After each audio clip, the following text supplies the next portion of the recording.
Hey friends, if you wish to fix the install error 0x80070103 on your Windows 11 computer, then please watch this video. I will guide you through the process. So first of all, check the internet connection.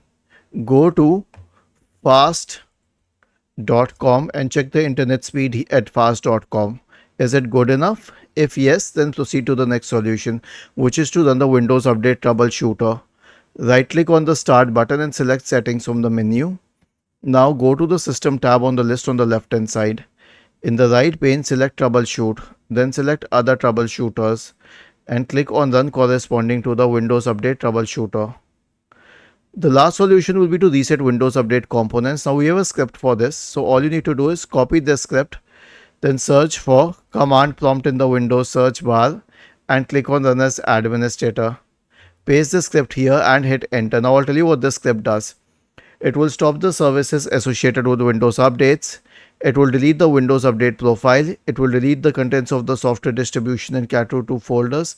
It will re-register the DLLs. It will reset WinSock, and finally it will restart the services associated with Windows updates. Was this helpful? If yes, then please subscribe to the channel.